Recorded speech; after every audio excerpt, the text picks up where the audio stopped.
Bonjour, et nous avons déjà commencé à parler du premier groupe qui est le groupe des céréales. Et avant d'ailleurs d'aller un peu plus loin, parce que nous avons déjà parlé des caractéristiques communes des céréales. Ces céréales, elles ont en commun l'amidon, et en grande quantité, c'est l'amidon, c'est un polyoloside, et c'est 70 jusqu'à 74% dans ces céréales. C'est l'amidon.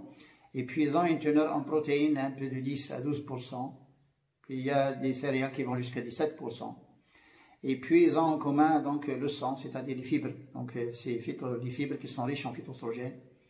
Et ils sont caractérisés par un minéral qui s'appelle chrome. Et ils sont caractérisés par deux vitamines qui sont la niacine et la thiamine, la B1 et la B3. Il y a des céréales qui contiennent d'autres vitamines, comme le maïs par exemple, qui contient le panthétinique, la B5. Et puis il y a le riz aussi qui contient donc la pyridoxine, la B6. L'avoine aussi, bon, il contient un peu de panthétinique et de pyridoxine, avec la niacine thiamine bien sûr. Le blé est riche en niacine, est très riche en niacine que les autres, bien sûr que les autres céréales, bon, et ainsi de suite, mais ils sont caractérisés un peu plus ou moins, bon, par disons, les mêmes composés chimiques, ils ont les mêmes caractéristiques.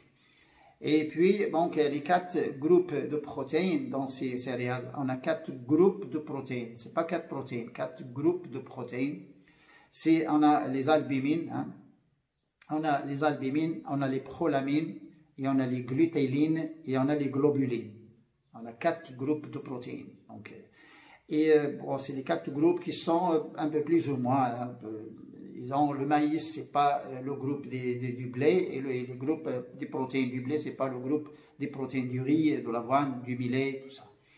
Donc, aujourd'hui, on va parler de certaines choses, comme il y a des nutriments dans ces céréales, il y a des nutriments, c'est-à-dire, on a les carbohydrates, on a un peu de lipides dans le germe, comme vous savez pas, ils ne sont pas riches en lipides. Et puis, on a les sucres, protéines, lipides, et on a les vitamines, minéraux, on a aussi les phytoestrogènes, on a d'autres molécules. Et on a certains antioxydants, l'orge par exemple est très riche en antioxydants, comme l'alpiste aussi. Et aujourd'hui, on va parler des antinutriments, c'est-à-dire les éléments là, qui ne laissent pas ces nutriments se digérer ou s'absorber. Et c'est l'acide phytique et les lectines. Vous voyez bien que les lectines, ça existe dans tout ce qui existe sur la Terre. Même le lait, il y a les lectines. Et puis l'acide phytique, ça existe c'est végétal, c'est strictement végétal. Ça existe dans les végétaux. Et il existe dans les céréales, dans les légumineuses aussi, et même dans certains légumes, et même dans les fruits secs, comme l'amande. Et là, on va regarder un peu donc, comment l'homme, d'ailleurs, a pu vivre avec ces céréales. Bon, il y a des spécialistes, des nutritionnistes, des diététiciens, des chercheurs, même des naturopathes, donc de par le monde, qui sont en train un peu, disons, de supprimer ces céréales de la nourriture humaine, alors que c'est faux. Depuis que l'homme a existé sur cette terre, depuis des millions d'années, je ne sais pas combien, il a toujours vécu sur les céréales. Et personne n'a le droit de venir corriger ça aujourd'hui, quel qu'il soit. Et il n'a aucun droit d'ailleurs de supprimer un aliment, alors que l'homme a toujours vécu sur cet aliment. Les céréales, c'est des aliments de base. Bon. Et là, c'est des chercheurs qui confondent certaines choses. Parce que quand on est nutritionniste et qu'on n'a pas étudié les sciences alimentaires, attention, on reste limité, on reste très limité. On s'attache beaucoup au calcul des calories, des protéines, tout ça. Mais les sciences alimentaires, attention, c'est une base très large des données. Les sciences alimentaires, c'est pas chose facile. C'est étudier la composition de tous les aliments et puis les caractéristiques de tous les aliments. Et puis les styles de production des aliments. Et puis aussi l'industrie, les procédés d'industrialisation des aliments. Ce n'est pas facile. Et là, c'est des chercheurs, les chercheurs qui sont en train de négativer les céréales, c'est des chercheurs qui confondent beaucoup de choses. La première chose qu'ils confondent, c'est qu'ils considèrent que le pain blanc, c'est des céréales. Ce n'est pas des céréales. Le pain blanc n'appartient pas aux céréales. Nous, on parle des céréales complètes, des graines de céréales complètes. Et le pain blanc, c'est la farine blanche du blé, ou blanchie du blé, fermentée par une levure OGM, une levure industrielle, qui ne fait rien, qui ne fait que gonfler ce pain, alors que la fermentation avant, c'était une fermentation acide, qui prenait du temps. Et c'était donc le pain fait par des farines complètes et fermenté par un ferment acide, par un ferment naturel. Donc il ne faut pas confondre ces choses. Donc, les gens qui sont en train de parler du pain, qui confondent avec les céréales, il faut qu'ils corrigent ça tout de suite. Et puis il y a aussi des nutritionnistes, des diététiciens qui confondent les pâtes alimentaires avec les céréales. Et il y a, attention, ils n'ont rien à voir avec les céréales. La différence est une grande distance. Hein. Pourquoi? Parce que les pâtes alimentaires, ils sont fabriquées tout comme d'ailleurs le pain blanc. Et les pâtes alimentaires, attention, c'est fabriqué exclusivement à partir de blé, sauf quelques pâtes spéciales, un peu du riz, mais sont fabriquées exclusivement à partir du blé, et c'est des pâtes sans gluten. On ne peut pas avoir des pâtes, parce que c'est le gluten d'ailleurs qui colle, hein, c'est marqué collante, hein, il est élastique, et d'ailleurs, disons, les graines qui ne contiennent pas du gluten, ce n'est pas des graines pétrissables. D'ailleurs, on ne peut pétrir que la farine du blé, parce qu'il y a du gluten. On ne peut pas pétrir le millet, ni l'alpiste, ni le quinoa, ni le maïs. Donc là, c'est la deuxième chose aussi à corriger. Et puis, il y a des personnes qui confondent les produits d'extrusion, c'est-à-dire les choses qu'on prend le matin, hein, qu'on met avec le lait, qui sont d'ailleurs fabriquées à partir du blé. On en met même d'autres céréales.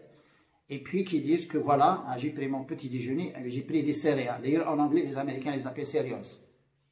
Et ça, ce n'est pas des céréales. Vous voyez? Et puis, il y a des personnes que quand on parle céréales, c'est toujours le blé. Et les céréales, ce n'est pas le blé. Les céréales, c'est le blé, l'orge, le maïs, 3. C'est le riz, l'avoine, le millet, 6.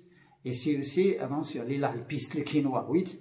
Et on a la seigle, et on a autre chose. On a le triticale, on a beaucoup d'autres graines. Et là, quand on n'a pas étudié les sciences alimentaires, bien sûr, on se limite à des choses et puis on commence à faire des gaffes.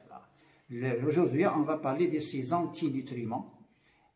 Disons, on va parler des antinutriments un peu après le gluten. Le gluten, ce n'est pas un antinutriment. Le gluten, c'est une protéine qui existe dans le blé et l'orge.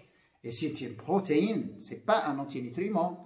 L'antinutriment, c'est l'acide phytique et les lectines. Oui, là, c'est des molécules qui bloquent un peu l'absorption, qui bloquent la digestion et qui bloquent donc tous les échanges au niveau du côlon. Mais aujourd'hui, on parle un peu gluten, et le gluten existe dans le blé et l'orge. Et c'est la gliadine qui pose problème au niveau du côlon. Et on enlève l'avoine aussi pour les cœliaques. Pour la maladie cœliaque, on enlève aussi l'avoine. Mais vous voyez, la viande, tout le monde le connaît. C'est pas uniquement, vous pouvez aller sur Google, l'avoine, il n'y a pas de gliadine. L'avoine, c'est la vinine. La vinine à la place de la gliadine. Et pourtant, on enlève les nutritionnistes et diététiciens, d'ailleurs, ils suppriment donc l'avoine aussi. Bon, ça, c'est uniquement parce que l'avoine, il peut être contaminé par le blé, tout simplement. Mais l'avoine ne contient pas de gliadine. Vous voyez? Et il peut être contaminé par le blé, et là, on aura un problème. Donc, pour enlever tout équivoque, là, on supprime le blé, c'est deux formes, le blé tendre et dur, et on supprime l'orge, et on supprime l'avoine aussi. Donc, là, les quatre là, pour la maladie cœliaque, donc il ne faut pas toucher. Il ne faut pas toucher, et il ne faut pas d'ailleurs chercher d'autres solutions. On évite le gluten, et c'est tout.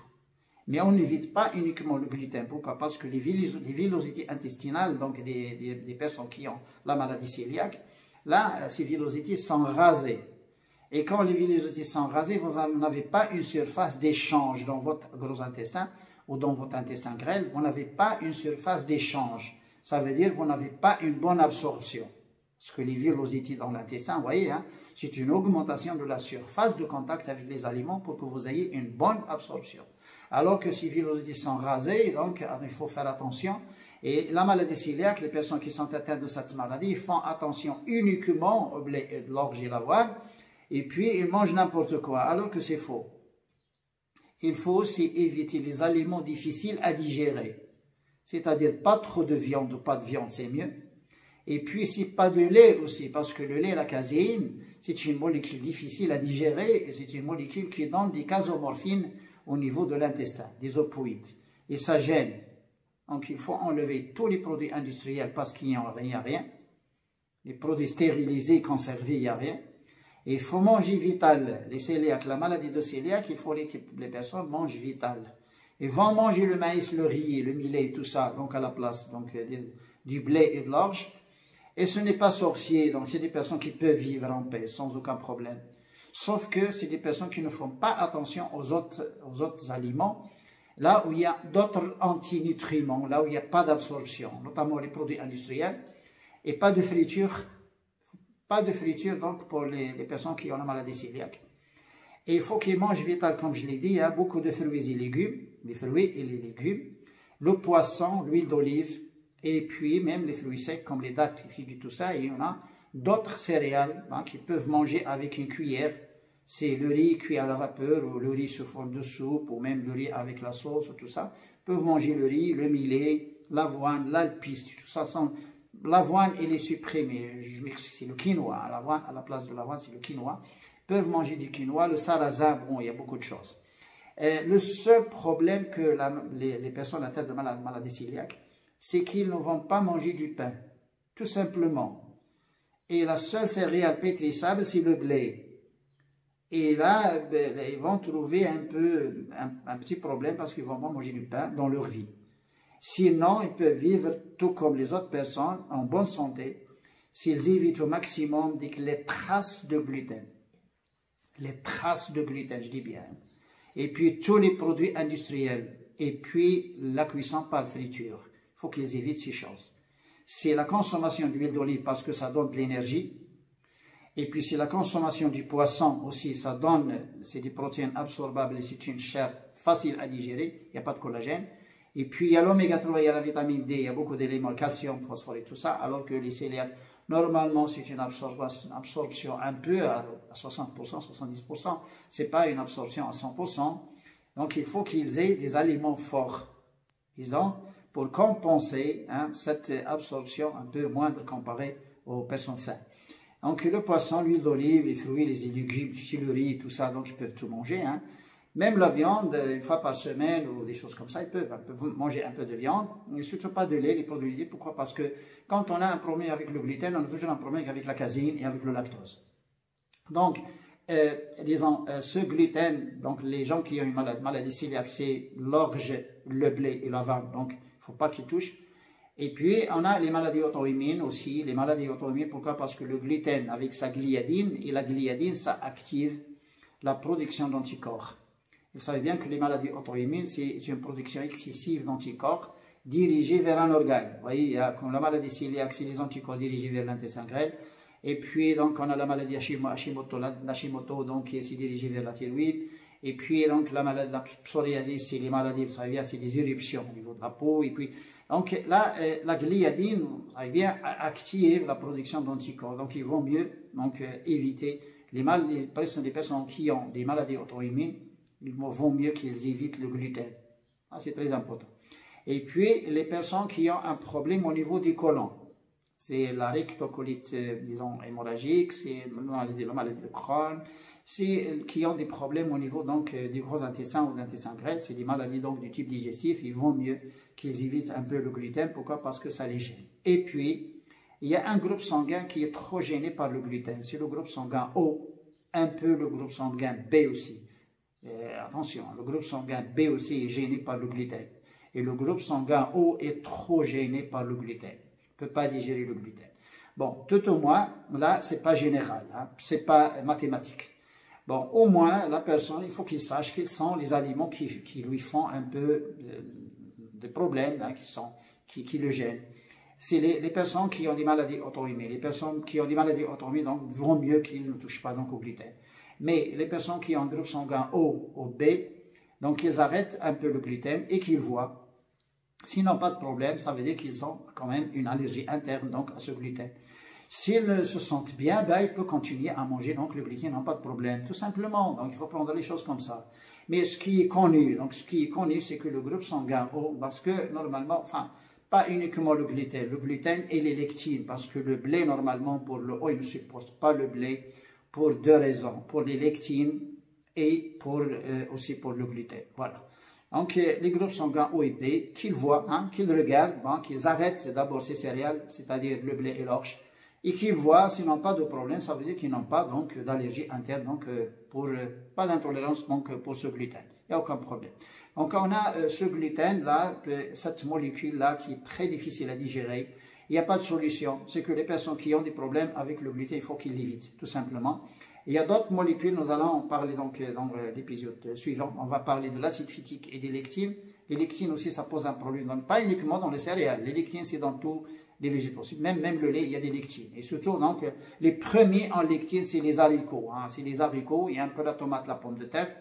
Et puis, on a le blé. Le blé aussi, c'est classé avec donc, ces aliments riches en lectines, mais un peu le lait, il y a 3, il y a même jusqu'à 5 lectines qu'on peut rencontrer donc, dans le lait. Voilà, donc on a les nutriments, donc ce groupe des céréales, c'est vrai que c'est un groupe, d'ailleurs, c'est des aliments de base. On va finir, nous allons parler des nutriments, on est en train de parler antinutriments, et nous allons finir par, disons, voir comment on peut les consommer, pour ne pas avoir des problèmes. C'est-à-dire les moyens, disons que ce soit sur le plan cuisson, ou préparation à la maison, ou sur le plan industriel, c'est-à-dire comment traiter donc ces graines pour qu'on enlève ces antinutriments ou pour qu'on puisse les dégrader, les moyens pour les dégrader, pour qu'on puisse quand même tirer donc, des bienfaits ou tirer les bénéfices donc, de ces graines qui sont d'ailleurs des graines qui font partie donc, de l'alimentation de base donc de l'homme. On finira avec les antinutriments et on va commencer un peu parce que ça va dépendre des pays. Moi, je ne connais pas, à part le pain, par exemple, les pays européens, à part le pain, certaines soupes, donc ça, je ne connais pas grand-chose, je ne sais pas comment ils consomment les céréales. Mais dans nos pays maghrébins, je connais bien qu'il y a une vingtaine de préparations.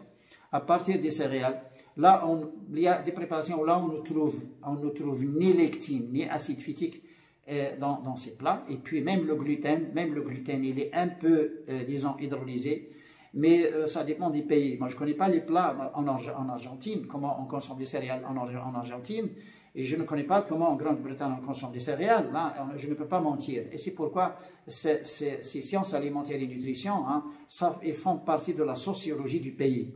Parce qu'on ne peut pas être, disons, spécialiste en nutrition, et on ne peut pas venir de Sydney, hein, de l'Australie, pour donner conseil dans les pays scandinaves. Parce que le spécialiste ne peut pas connaître donc comment les gens y vivent. Et je ne peux pas être spécialiste en alimentation et nutrition au Maroc et aller donner des conseils en Malaisie ou des conseils, je ne sais pas, ou en Russie ou je ne sais pas, au Mexique. Je ne peux pas. Parce que c'est une société que je ne connais pas et je ne connais pas comment les gens y vivent dans cette société. Et actuellement, on est en train de généraliser, on est en train de raconter n'importe quoi. Et il faut éviter ces choses parce que je considère que c'est un abus dans ce domaine et c'est un abus qu'il faut corriger. Je pourrais bien que le nutritionniste vit dans une société, mais attention, il ne faut pas qu'il publie, c'est un conseil comme ça de par le monde. Dans ce programme, disons, pourquoi ce programme? C'est pour parler des caractéristiques des aliments. Et quand on connaît les caractéristiques des aliments et la composition chimique des aliments et l'importance de chaque aliment, et à ce moment-là, c'est une base de données, c'est une base, et on s'en sert d'ailleurs pour aller, disons, regarder un peu qu'en est-il dans un pays. Si le pain marocain ne ressemble pas au pain égyptien ou au pain français, je ne sais pas, au pain danois, ça c'est sûr. Il y a un pain italien qui ressemble beaucoup à un pain tunisien. Moi je connais qu'il y a des pains italiens qui ressemblent un peu au pain un peu plus ou moins arabe. Mais à part ça, on ne peut pas généraliser. Vous savez, on ne peut pas généraliser. On ne peut pas, un diabétique en Italie qui se rend chez un médecin, je ne sais pas, un Marocain ou un médecin russe, là, il est difficile, ça va être difficile pour lui de lui conseiller un régime alimentaire. Tout au moins, il va enlever les choses là qui nuisent et puis qu'il le laisse tranquille. Il ne peut pas suggérer ce qu'il doit manger. Il faut qu'il lui conseille qu'il évite les choses où il y a du sucre et qu'il le laisse tranquille. Mais ce n'est pas lui conseiller manger une salade, prenez un morceau de viande, prenez un fruit. Là il ne faut pas suggérer. Là. Il faut enlever l'aliment qui peut causer un problème et puis laisser les gens libres dans leurs habitudes alimentaires. C'est ça ce que je cherche d'ailleurs par ce programme sain et complet, parce que je vais donner les bases, attention, les bases, disons, de ces aliments. Et c'est des bases scientifiques qui vont être utilisées par les naturopathes, par les nutritionnistes, par les diététiciens, et disons par toutes les thérapies d'ailleurs. Mais toutes les thérapies, normalement, ils doivent tenir compte de la composition chimique des aliments, ils doivent tenir compte de l'alimentation et des habitudes alimentaires des personnes dans un pays donné. À un autre épisode. Au revoir tout le monde. Salam alaikum.